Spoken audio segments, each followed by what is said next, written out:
Hello, everyone, and welcome to the Spurs Up Show, best Gamecocks podcast on the internet. Today is Tuesday, February the 16th, 2021. On today's show, folks, it is finally here. Opening day just around the corner, guys. I am bringing you my official 2021 Gamecocks baseball season preview. I'll break it all down. First things first, we'll reflect on the 2020 season, talk about key losses, who's back, also top storylines. I'll talk about the Gamecocks pitching staff, the hitters, everything you need to know regarding Gamecocks baseball heading in this 2021 baseball season. Also, I will give my projected weekend rotation, the strengths of each guy, also my starting nine, my projected lineup, biggest question marks surrounding this team. 2021 season will be successful if, give my overall predictions for 2021, much more there as well, folks. I am fired up here on a Tuesday as, again, we are officially previewing and breaking down the Gamecocks 2021 baseball season with opening day just a few days away on Friday. Also, your listener questions, guys, we have a packed show, especially if you're a Gamecocks baseball fan, folks. So sit back, relax, enjoy. It's all brought to you by our friends over at Upstate Movers Group. Guys, Upstate Movers Group, superior moving service. They bring care and attention other companies can't offer because they're just too busy maintaining trucks and profiting off of them instead of focusing on service. Guys, service is what separates Upstate Movers Group from the competition. They're not a trucking company, by the way. They are a moving services company, and they're also employee-owned co-op. Their movers are paid twice the industry average, and everyone on the crew is just as invested in the success of the project as you are. They have dedicated professional crew members, and they also offer black glove service. They offer end-to-end packing services, custom crating and packaging for special items, and cleaning services as well. They are founded by Greenville natives and University of South Carolina alumni, guys, so a Gamecock-owned small business. They also offer 20 years of project management moving experience, and they can offer logistics and solutions that traditional moving companies simply do not have the skills for. Guys, whether you're in the upstate or across the state of South Carolina, if you have any moving needs in 2021, be sure to check out my friends over at Upstate Movers Group. You can find them on social media at Upstate Movers Group. And of course, if you have any other questions, go to their website, upstatemoversgroup.com. That's upstatemoversgroup.com. Be sure to check them out and tell them Chris from the Spurs Up Show sent you. Let's get it.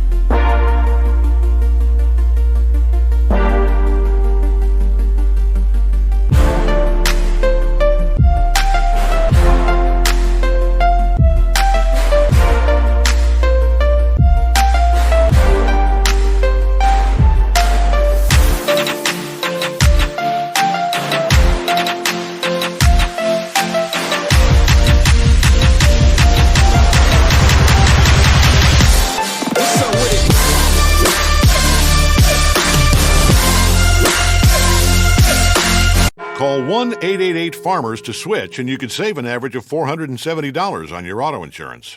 That's a lot of money in just a few minutes. With savings like that, you could be lounging on an impractical amount of ornate and overpriced throw pillows you bought for your couch. But you won't, because you're better with money than that. That's why you're calling us in the first place. Call 1-888-FARMERS to get a quote today. We are farmers. Bum, bum, bum, bum, bum, bum. Based on average nationwide annual savings survey data July to December 2020. Underwritten by Farmers Truck or Fire Insurance Exchanges or affiliate. Products not available in every state.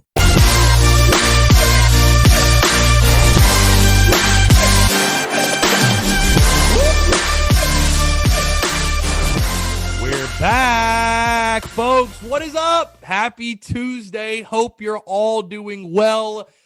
Oh, my goodness. I'm as fired up, as pumped to record a show, record a podcast as I've been in quite some time because, folks, after weeks of the position unit previews and the season preview series and all that good stuff with Gamecocks baseball, we're doing it. I'm doing it. I am breaking down, giving you guys my full preview for the Gamecocks 2021 baseball season. What a day it is as we sit here now just 3 days away.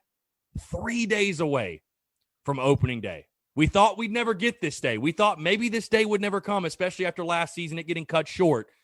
But now we sit here just 3 days away, and we're going to talk about it all, break it all down, guys. Again, thank you so much for tuning in. Also, hey, I'm really excited because we're back. We're back in the studio. I'm back from Orlando, back from Florida. I will say this, South Carolina, how dare you? You greeted me very poorly with this weather. This weather is terrible. I left the mid-80-degree weather, sunny skies, all that Florida sun.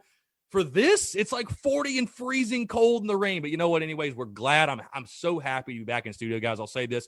It's fun recording shows on vacation in the hotel room, being remote. but I love the feel of the studio. I love the vibe. I just love the energy in here. I love the energy in the studio. And guys, again, so happy, so excited to be talking to you guys yet again here on a Tuesday. A couple of housekeeping items before we get going, by the way, guys. We haven't done this in a while. If you have not done so, take 5 seconds out of your day, whether you're listening on iTunes, Spotify, Stitcher, Google Podcasts, whatever it is, go rate the show, go leave 5 stars, leave your thoughts, your feedback, things you like, you don't like, whatever. Also, click that subscribe button, guys. It truly does help out the podcast, helps boost up the show for maybe those that have not heard of it. So again, rate and subscribe. Also, just to give you guys an update, like I said, we're back. We're rolling full steam ahead, guys. The podcast obviously didn't go anywhere, but the Daily Crow returns today, noon to 1. We will go all the way through Friday, of course. And the normal schedule, like I said, man, we're locked in for baseball for the next 3.5 months or so, 4 months. Podcast, Daily Crow, all that good stuff. And again, I've made the decision we're not going to do the game day Daily Crows like we've done with basketball in the sense for like every single baseball game because, guys, there are 53 regular season games. To do a Daily Crow pregame show for every single game, it's going to get a little bit repetitive. Now, there are going to be some special circumstances you think of when we play Clemson, when we play Texas, when they're a big series. Certainly, there will be times where we'll do it, but I don't want you guys to think that we're going to do it every single game. So, again, through this week, Monday through Friday, noon to 1, we resume the Daily Crow today. Really excited about that. And then going into next week, of course, we're rolling full steam ahead as normal podcast, Daily Crow, all the content. Hey, I'm even going to start writing again, guys. I'm even bringing my written content back out of the woodwork. So you've got that to look forward to, content bleeding out of the eyeballs. By the way, in case you were living under a rock on Monday night and did not see, the reason we're not talking basketball today, let's go ahead and get out in front of that.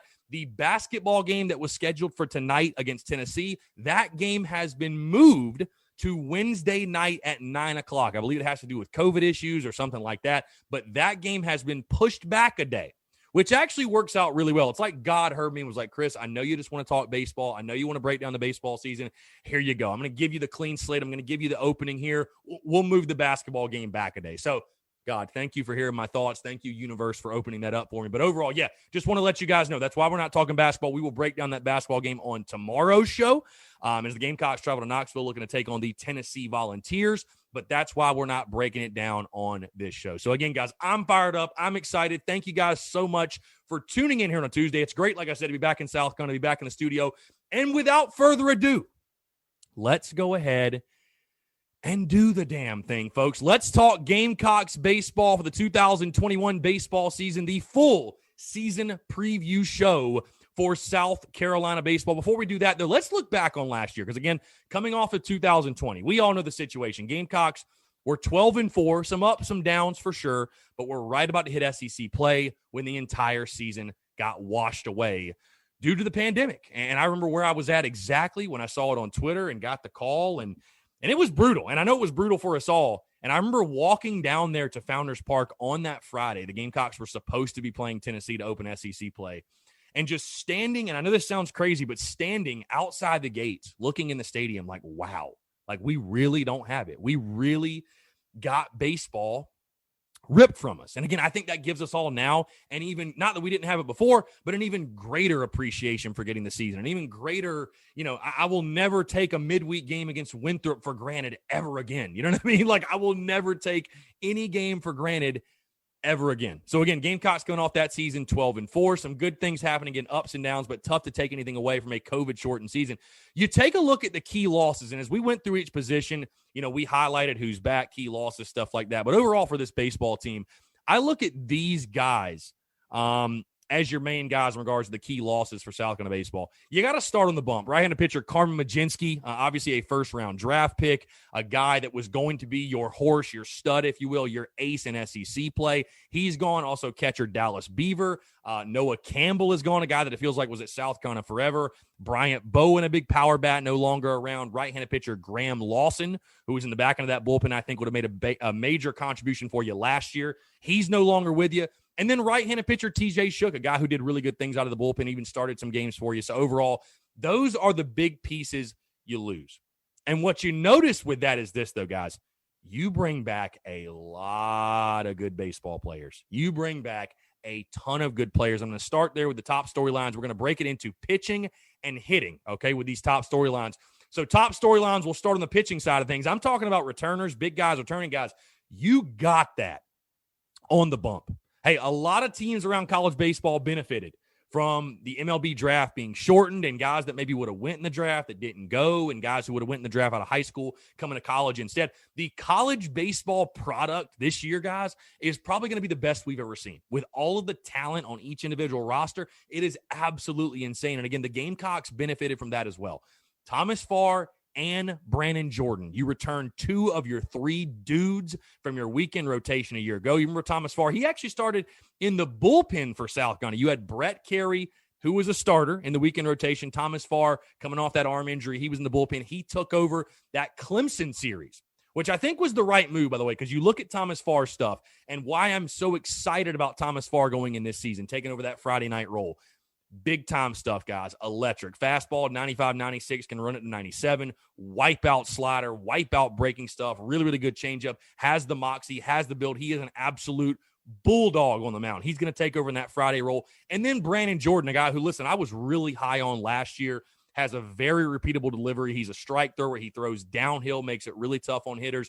Good breaking stuff in his own right. Really, really good changeup. Overall, the mechanics are there. And those 2 guys coming back, again, having those 2 guys to build off of is a great starting point for what is a really, really deep South Carolina pitching staff. Another big storyline going into the season. I think most teams, by the way, guys, I don't want fans to panic or overreact or anything like that because most teams have this as a storyline is the battle for the number 3 starter. And I'll tell you guys, I think I know who the number 3 starter is going to be, and that's Julian Bosnick, the lefty, a kid who's made really, really big strides. You know, last year was coming off of some arm injury, stuff like that. And I think it was like his first year off of Tommy John. This is being his second year. So he's made even a bigger jump than from last year, which he threw really, really well last year. You take a look at last year, Julian Bosnick, 2-0 in 4 appearances, 6 2/3 innings pitched. 7 strikeouts. Did have 8 walks. I got to cut down the walks from what I've seen from him in scrimmages, inter-squad stuff like that. Really, really good stuff from the left side. When's the last time the Gamecocks had a big-time arm in the starting rotation, I feel like, from the left side? It's been a while. But again, there's going to be an ongoing battle for that 3rd spot in the rotation because I think there are guys that can push for it. You know, I think Julian Bosnick is going to get the nod off the jump, again, the lefty, but I look at guys like Andy Peters, Will Sanders, Mag Cotto, Jack Mahoney. There's a lot of good young talent that is going to push for that number 3 spot. Again, that is a great problem to have if you're South Carolina. Speaking on that and speaking on pitching depth, another big storyline for me. This is the deepest USC pitching staff since when? Again, I know I had Braden Webb on the show, and Braden was giving me crap. And listen, I totally understand, but my point is this. It's by far the deepest staff South Carolina's had under Mark Kingston. And it's probably the deepest staff the Gamecocks have had since 2017 when you had guys like Will Crow, Tyler Johnson, Clark Schmidt, Adam Hill, Josh Reagan, guys like that. I mean, I think it's close to that level in regards to depth. Now, production-wise, these guys have got to go out there and make their name, right? They got to go out there and do their thing. But in regards to depth, you're in a great situation if you're South Carolina. And not only do you have depth, because my next storyline revolves around this, and you heard Mark Kingston talk about it, just the amount of power arms. Guys, listen, to win in the SEC, you got to have guys that throw 90+. And you got to have more guys that throw 95+. It just bottom line. That's the way baseball is now. I know, listen, I'm somebody, I love Tom Glavine. I love Greg Maddux. I love Mike Hampton and Kevin Millwood. I know I'm listening to a lot of Braves off, obviously, but Barry Zito. I love those kind of guys. But, man, like today's game, today's baseball, like you're not going to see a Greg Maddux. You're not going to see a Tom Glavine. You've got to be able to throw hard. Hitters are too good. And I think those first couple of years with Mark Kingston, maybe last year would have been different. Obviously, the season getting cut short, we really didn't get to see it. But those first couple of years under Kingston, for sure, especially when you had his second season, the injury to Carmen Majinski. And I've made this example many times before, and I love Reed Morgan to death. Reed's been on my show, awesome dude, but I think he would even agree with this. When Carmen Majinski went down, and you're having to throw a guy like Reed Morgan on a Friday night who throws 88 to 89, really, really good stuff now, but he's throwing 88 miles an hour on a Friday night in the SEC, and he's facing a guy like Emerson Hancock, who's throwing 97 to 98. you just have no chance. I mean, you really just don't really have a chance. I hate to say that, but you got to have guys that have stuff. You got to have guys that throw hard. And you go down the list of names and you talk about these power arms. I don't remember the last time South Carolina had this many power arms in its pitching staff, from the starters to the relievers to the closer. I mean, everything, all the way down. South Carolina's got guys that can throw the absolute piss out of the baseball. And that's a great position to be in if you're South Carolina. Speaking of guys who throw the piss out of the baseball, and guys who do, I should say, the top storyline for me in the pitching staff. Who locks down the closer role? I think this role is so vital, so important. I mean, listen, you think to South Carolina 2010, 2011, they're back-to-back national titles. Where is Gamecock baseball at without Matt Price? Probably not where they're at right now. Probably not with 2 national titles, to be totally honest with you. Having a guy that you can hand the baseball over to in the 9th inning and say, hey, boom, it's automatic. Done. Game's over. So crucial. Because, I mean, listen, especially with your schedule, the gauntlet that you play, you're going to be playing a lot of close baseball games. No doubt. You're going to be playing in a lot of close baseball games. So who locks down that role? Because right now, I think it's Danny Lloyd. I said that last year as well. I think it's Danny Lloyd. I think he fits that role of a true closer. The kid has the mentality. He's developed. He's gotten bigger, stronger. He throws the hell out the ball. Throws 95 miles an hour. They wipe out. And I mean a wipeout slider. If his slider is on, it's unhittable. Forget about it. Has that true fastball slider mix. A little bit of a cutter, a little bit of a changeup, but he's a fastball slider guy. Now, you have other options if he struggles. A guy like Brett Carey. We all know about Brett Carey, the ultimate stopper, if you will. I love him in that 8th inning role, but again, if Danny Lloyd struggles, you can put him in the 9th. And what about a guy like Will Sanders? What about some of these younger guys? What about guys I haven't even mentioned, like Parker Coyne, Cam Tringali? Guys who had huge impacts for you last year. John Gilreath. But again, I think it really comes down to Danny Lloyd and Brett Carey. Who's going to lock down that closer role? Because again, these first couple of weeks, and it's funny I say this because I say, oh yeah, these first couple of weeks are about kind of figuring out who you are and finding out who your dudes are. Well, no. You got Clemson the second weekend. You got Texas. You got Mercer. You don't have time to just, let's just get our feet wet and kind of figure out who we are. You better have that shit figured out. But again, I'm just curious to see, can Danny Lloyd be that guy? Can he lock down the closer role once and for all and be the next great Gamecocks hurler in the 9th inning? Another fun storyline for me, by the way, guys, on the pitching side of things. You know, obviously I was a left-handed pitcher. I got a thing for the lefties, obviously. And you look at a guy like Mag Cotto, who, again, throws the absolute hell out the ball from the left side, 94, 95, really, really great stuff.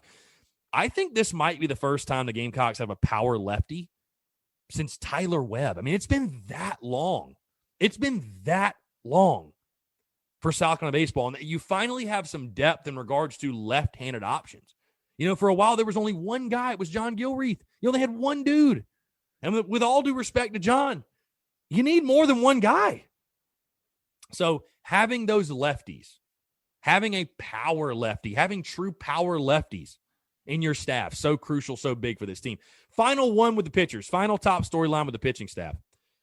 I just have a fun question. You know, you have so many talented young arms. I wonder which young arm breaks out first. You know, which one is the first one to really establish themselves as like, I'm here. I'm on this stage. It's my moment. Which guy is that going to be? Is it Will Sanders? You know, I'm very high on a guy like Will Sanders. Very high on Sanders. A guy who gets, you know, Mark Kingston said he gets better and better and better with each time he takes the mound. Guy who throws very hard, has the build, 6'7". Mark Kingston thinks he'll throw 100 one day. Travis Loonsman, another guy, 6'7", 6'8".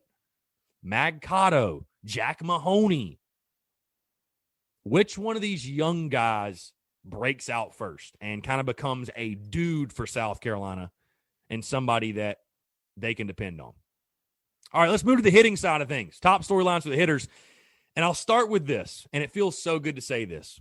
And I don't want to put the cart ahead of the horse because I know there's questions and stuff like that. But when I look at this lineup, and I'm going to give you guys my projected starting lineup, my projected starting 9 and starting lineup in just a second. But I smile because this reminds me of a traditional USC lineup. And I will say that's the one thing about Kingston I've loved since the jump. He has embraced the culture and the personality of Gamecock baseball. Hey, Gamecock baseball, we hit bombs. It's about power. We're a power team. We're a bunch of sluggers. And this year's team, honestly, guys, looking at it is no different. Now, you do have a nice mix of speed, especially, I'm going to talk about these guys in just a second, especially if you have a couple of guys that can start swinging it a little bit better. You know, because the biggest thing is this. They're going to put the 9 best hitters in that lineup. Bottom line, you have to. You have to. It's an offensive game now. You have to put the 9 best hitters in the lineup. But this truly does remind me of a traditional USC lineup, like a bunch of sluggers, bunch of guys that should be in double-digit home runs, and a bunch of guys who should strike fear into the opposing pitchers every single time they take the field. That's what I see from this lineup. Another top storyline for me, we got to talk about him, Wes Clark, his return. What does Wes Clark have in store this year, guys? Just to remind you really quickly, this was Wes Clark's stats 16 games in a year ago when the season got called. Wes Clark was hitting .286 in 56 at-bats. He had 8 home runs with 22 RBIs and a .714 slugging percentage. And by the way, just 15 strikeouts. Not bad. .406 on-base percentage. What does Wes Clark have in store this year? I mean, listen, I talked about it a lot when I did the position unit preview and talked first baseman, and I think Wes is going to be a guy who's going to find himself in that DH role this year for Carolina. But this is a dude, in my opinion, guys, that can be, I mean, double-digit home run guy is an insult. Of course he's a double-digit home run guy. He might go to hit 20 bombs. I'm not even joking. At least 15. At least, I think he could lead the SEC in home runs yet again. Again, was the SEC leader when the season was called with 8. There's 16 games. This guy had 8. There's 53 games in the regular season schedule. What does Wes Clark have in store for an encore? And here's the scary part, folks. How much better has he gotten since last year? He's not going to be the same player he was last year. He's gotten better. How much better can he be? Next storyline for me, and I've talked about this guy a lot, and I'm really excited to see what he does. Number 7 this year for Carolina, Brennan Malone. Just what can a healthy Brennan Malone do? What type of impact can a healthy Brennan Malone have on this lineup? Again, you guys probably saw the video I posted in the last scrimmage for South Carolina. He hit an absolute bombski to close out spring scrimmages. I mean, an absolute tank over the left field wall, hitting his stride at the perfect time. This is a dude Mark Kingston talked about last year that, hey, if he was healthy, he cost us 3 or 4 wins not being in the lineup. That's saying a lot. That is high praise. Brennan Malone, finally healthy, feels good about his swing, confident in where his game is at. What can a healthy Brennan Malone do for South Carolina baseball? Another top storyline for me. Simply this. Who's your leadoff guy? Who is your leadoff guy? You know, I think you have multiple options when it comes to Noah Myers, Braylon Wimmer, Brandon Fields even, Brady Allen. You know, maybe a Jeff Heinrich, maybe a George Khalil. Maybe you slide him up there.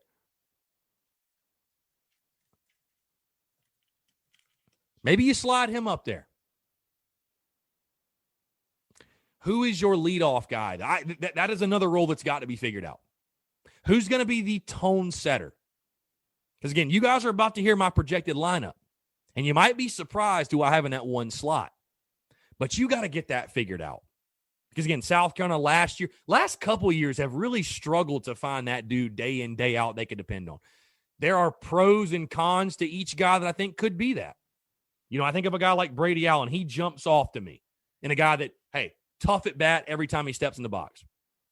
Can work a pitcher. It feels like it's 3-2 every time Brady Allen steps up. I think he's a guy who could do it for you. You know, I look at another guy like Braylon Wimmer, great speed. Noah Myers, great speed. If Brandon Fields could find a way to hit, great speed.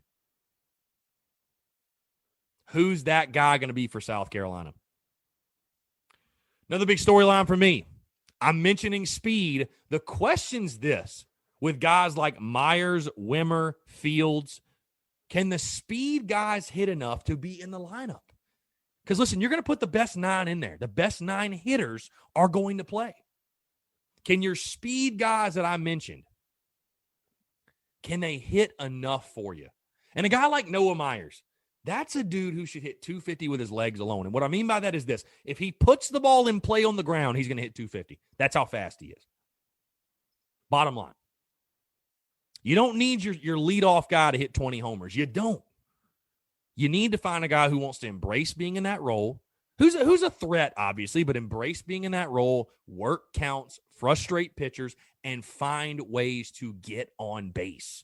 That is your number one objective, whether that's via the bunt, whether that's a single, double, triple, whatever, whether it's a walk, whatever that is. You've just got to find the guy who's going to embrace that role. And again, you've got speed guys who can do it. Can they hit enough? Can they hit enough to capture a spot in the lineup? Last top storyline here when it comes to the hitters. Overall, I want to talk the maturity of the USC lineup. Because there's a lot of guys in this lineup that have played big baseball games for you. I think this is an overall mature lineup. Listen, there's some question marks. You'll hear later when I talk about the biggest questions for this team. You know, the lack of SEC innings, the lack of SEC at bats. But you go down this list, I feel really good about the overall, the veteran presence and the leadership in this lineup. You feel good about the veteran presence in this lineup and the leadership overall. I love the maturity of the lineup, guys. I'm excited for this Gamecocks lineup. I don't think it's a lineup you're going to see slump very often because you have guys who've been there, done that, can pick it up, can keep these guys going. So, very excited for that as well. Guys, let's go ahead and move into projections in regards to rotation, starting 9, lineup. Let's start with the weekend rotation. And by the time you're hearing this, this may actually have already been released because the last scrimmage obviously was yesterday. I'd imagine Mark Kingston is going to release this today. So we'll see how close I get to it. But without further ado, this is my starting rotation, what I am projecting for Gamecocks baseball in 2021. Friday night, no-brainer, I think it's Thomas Farr. Thomas Farr, I think, is the best Friday night guy in the SEC you've never heard of. Features 95 to 96, can bump to 97, like I mentioned earlier. Great breaking stuff. A guy who's going to get drafted in the first couple of rounds, has phenomenal stuff. I mean, this dude has some nasty shit, bottom line. He has the type of stuff you have to compete on Friday nights in the SEC. Saturday, Brandon Jordan. Again, I've gave my spiel on him. I feel really, really good about Brandon Jordan. Think he can compete with any Saturday guy in the SEC. And then on Sunday, Julian Bosnick, the lefty. I do think Bosnick is going to be the first guy they roll out of the gate, getting the lefty in the weekend rotation. They really like his stuff. He's had a really good fall and spring. Mixes it up well. Is a guy who has a really deceptive delivery, by the way. Really, really great changeup. Keeps hitters off balance constantly, and gives you that nice mix-up between righty and lefty. But right now, I see your weekend rotation as such. Friday, Thomas Farr. Saturday, Brandon Jordan. And Sunday, Julian Bosnick. Now, for the midweek, I didn't project midweeks last year, and you're only going to play one midweek game each week. But this is kind of what I see. For your midweek, I see this.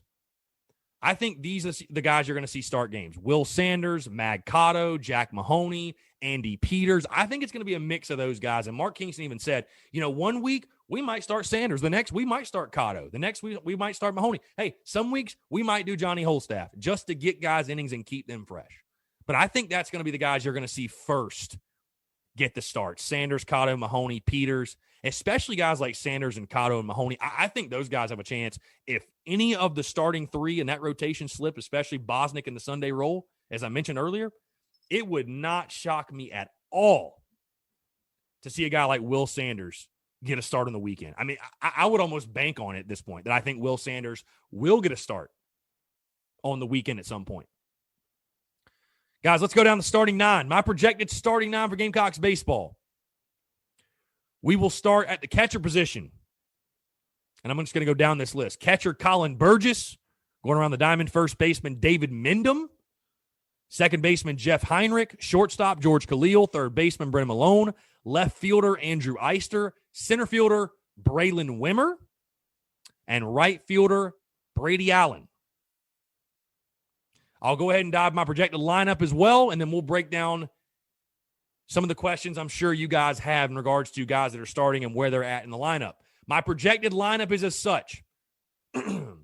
Center fielder Braylon Wimmer leading off. In the 2-hole, left fielder Brady Allen. In the 3-hole, third baseman Brendan Malone. Cleanup, DH Wes Clark. In the 5-hole, right fielder Andrew Eister. In the 6-hole, first baseman David Menon. In the 7-hole, second baseman Jeff Heinrich. In the 8-hole, catcher Colin Burgess. In the 9-hole, shortstop George Khalil. Now, that is my projected lineup. Let's back up just a little bit, though, because I'm sure a lot of you have questions. Yes, in center field, starting off, I have Braylon Wimmer. Guys, watching this dude at scrimmages and inter squads, he has looked fantastic out there. And out of the options you have in Wimmer, Myers, Fields, Wimmer's by far swinging at the best, in my opinion. Now, again, wouldn't shock me at all to see Myers get out there. He's been swinging a little bit better going to the end of spring scrimmages and stuff like that. But I think Wimmer, they really like Wimmer from what I've heard in center field. I put Braylon Wimmer as the starting center fielder and as your leadoff guy. Again, a kid who has made a huge jump since last year. Gives you really, really tough ABs. Covers the plate extremely well. Again, has that speed we talked about. And the range in center field, guys, it speaks for itself. Again, like I said, going down the lineup, Brady Allen in the 2-hole, I think is a no-brainer. Gives you tough ABs at the top of the lineup. Brendan Malone in the 3, I think he's your overall best hitter. The guy you put in the 3-hole, guys, remember Christian Walker? It's your most well-rounded hitter, your best hitter overall. That's Brendan Malone, in my opinion. Obviously, your power guy, Wes Clark, in the 4-hole. In the DH role, I think that's where he'll spend the majority of the season. That's a no-brainer. Andrew Eister in the 5, no-brainer. He's going to have a huge year. David Menon at first base. This might be a name you guys are not familiar with. David Menon, the JUCO transfer, big-time lefty. And I'm not saying he's going to have this type of production, but he gives me Justin Smoke vibes. Like, it is unreal, guys. This guy gives me Justin Smoke vibes like you would not believe. Would not believe. But again, a really nice left-handed bat for South Carolina as well. Has swung it extremely well in the spring. I think it's going to be a nice stick for Carolina. Jeff Heinrich in the 7, pretty much expected. He gives you good at-bats down there. Colin Burgess gives you really good at-bats in the 8. And again, the catcher position, certainly one to keep an eye on. Because outside of Colin Burgess, it's Wes Clark and then just a bunch of guys. So Colin Burgess, him staying healthy, we've talked about before, that is priority number 1. And then at shortstop, you've got George Khalil in the 9-hole, which again, Georgie, his biggest thing is swinging a bat. He's been swinging it better from what I've heard. Again, I talked about before with his the position unit preview. If he can hit 265 for you, you'll take that every single day of the week. So overall, that's my projected lineup. One more time. Center fielder Braylon Wimmer, left fielder Brady Allen, third baseman Brendan Malone, DH Wes Clark, right fielder Andrew Eister, first baseman David Menon, second baseman Jeff Heinrich, catcher Colin Burgess, and shortstop George Khalil. All right, let's move into some fun stuff. The biggest question surrounding this team is blank. And for me, it is very, very simple. The biggest question surrounding this team in 2021 is, can this team handle the SEC gauntlet? Can it handle this gauntlet of a schedule? Really? Because you take a look in the non-conference. You've got Clemson. You've got Texas. You've got Mercer, who's a really good team. I mean, that enough said. You got Dayton. Not going to be a pushover in the opening weekend. And then you dive into SEC play. At Vandy. Home to Florida.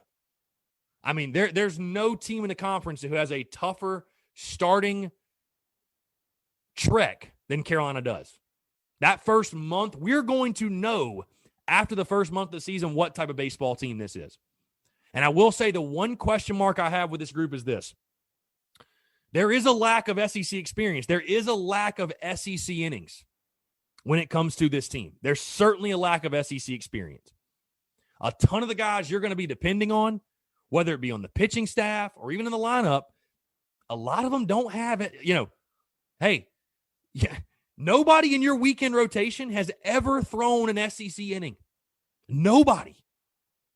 That can be scary. Now, I will say this to Gamecock fans. If you have stuff, you have stuff. If you can ball, you can ball. And that's how I feel about this team. But that, to me, is the biggest question surrounding this baseball team.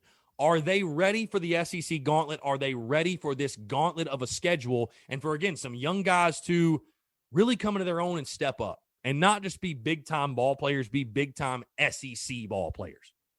Because from the guys I've had on the show, you guys have heard, it's a major, major jump, no question. All right, let's move into 2021 season will be successful if. What will make a successful season in 2021? I'm sure a lot of you are screaming, Omaha, Omaha. Sound like Peyton Manning. No. We all understand the expectation. We all understand the standard.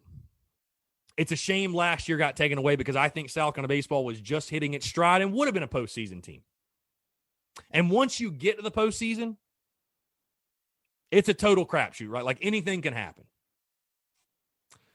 But for me, with this team, this roster, this group of guys, this nucleus you have coming back, the 2021 season will be a success if this team makes the Super Regionals. I think this team is good enough to make the Super Regionals. Because, again, for Carolina baseball, once you get to the postseason and you get to a regional, it's been there, done that.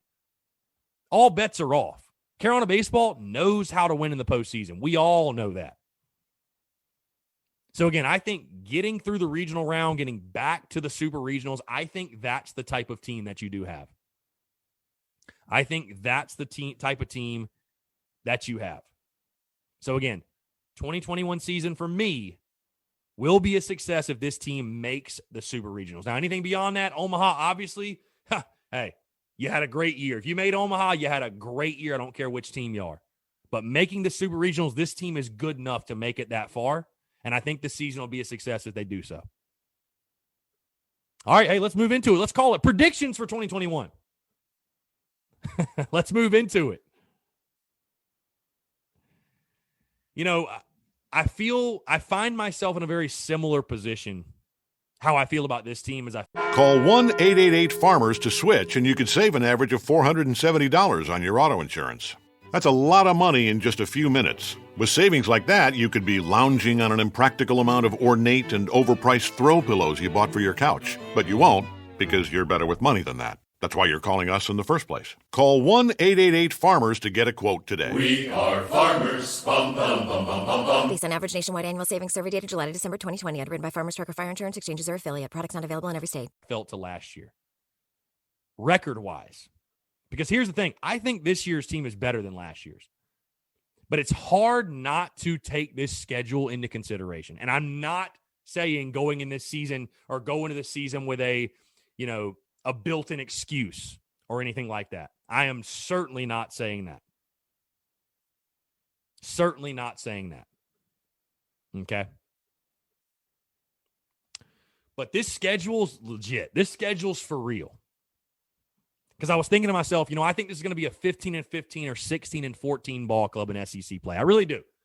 Which, by the way, Carolina fans, if you go 500 or better in SEC play, you're a damn good baseball team. No question. You're a damn good baseball team.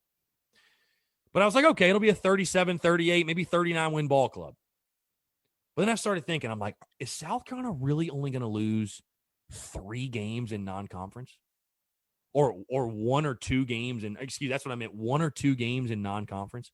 That would mean you sweep a Clemson, you take 2 of 3 from a Texas, you sweep a Dayton, you sweep a Mercer. Is that the type of team this is? I think this is a really, really good baseball team. Do not get me wrong. But to think that this team is only going to lose 1 or 2 non-conference games, I mean, you play 20 of them. You play 23 of them, because you play 30 SEC games and 23 non-conference, 53 total. You play 23 non-conference games. Are you telling me you're only going to lose 2? So overall, I see this being a 35 or 36 win ball club, something like 35-18, 36-17, and going 15-15 or 16-14 in the SEC. Which I think, again, is definitely going to be good enough to get you in the postseason. I think you will make the postseason. Will you host? I don't know. Maybe. But you'll make the postseason. I think you do make the Super Regionals. I think this baseball team, I love the mix in the lineup. You've got power, you've got speed, you've got veteran guys, you've got new guys who've got a chip on their shoulder. And in this pitching staff, like I said, guys, it is as deep as it's been in a long, long time for Carolina baseball. I mean, this is a deep pitching staff. You've got legit dudes in this pitching staff. I love South Carolina to make the Super Regionals in 2021. I think this is a super regional type of ball club. And again, I think the sky's the limit for these guys. Again, you have questions to answer. You have guys that need to answer the bell a bit, if you will. You got guys that need to come into their own and become big-time contributors. But you have the dudes. There's no other way to put it. You have the dudes. I like this team a lot in a very, very, very competitive SEC, the best conference in college baseball by far. I mean, it's insane. I saw a projection. Somebody said they had all 7 teams from the SEC West making the postseason, guys. That's how good this league is. You might have 12 or 14 teams make the postseason. That's how good the SEC is. I think South Carolina will come out of it, though. Again, 15-15 or 16-14 in the league, about a 35 or 36 win ball club. And I see this being a super regional team. I think this team will make the supers. I think you have it there, the mix of pitching, hitting, defense. I think you've got it all. Mark it down right now. Chris says the Gamecocks will be in the super regionals come June of this year. So again, that's my predictions. That's my projections. And that is my breakdown for Gamecocks baseball in 2021. Guys, a couple of questions and we'll wrap it up. Brennan_Smith47 says, will we go better than 15-15 in the SEC? I say right at it or maybe a game better. I think this team's going to float around 500. And again, it's not because they're not a good ball club, but it's because the SEC is a gauntlet, man. It is a gauntlet weekend in, weekend out. I think they'll be right at that number. Last question, D-Rose 4. We're going back to basketball here. Do you think all guys will return for basketball next year? No, I do not think A.J. Lawson's back. Why would A.J. Lawson come back? I don't know what else he can do in college to improve his draft stock. I don't think he'll be back next year. As for the rest of them, I have no idea. I think you'll return a fair amount of guys, but all of them, no. No, you're going to have guys leave. No question. You're going to have guys leave. So, again, guys, thank you so much for tuning in. Thank you for the questions. Thank you for everything. As you can tell, like I said, I'm fired up. I'm excited. 3 days. 3 days until first pitch at Founders Park. Cannot wait, guys. And again, that's it. That's it. Put a bow in it. The 2021 Carolina Baseball preview show is officially complete. I will have a full series preview on Thursday. Gamecocks taking on Dayton this weekend as they kick off the 2021 baseball season, guys. Great stuff today. Thank you so much for tuning in, guys, and we'll talk to you tomorrow.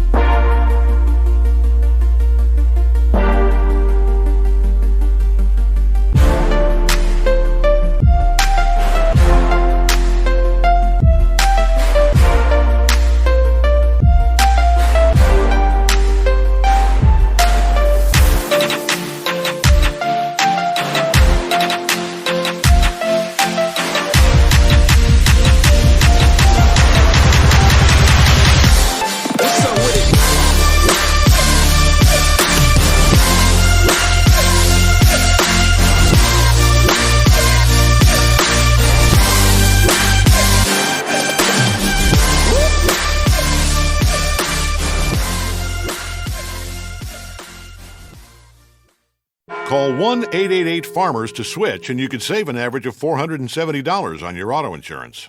That's a lot of money in just a few minutes. With savings like that, you could be lounging on an impractical amount of ornate and overpriced throw pillows you bought for your couch. But you won't, because you're better with money than that. That's why you're calling us in the first place. Call 1-888-FARMERS to get a quote today. We are farmers. Bum, bum, bum, bum, bum, bum. Based on average nationwide annual savings survey data July to December 2020. Underwritten by Farmers Trucker Fire Insurance Exchanges or affiliate. Products not available in every state.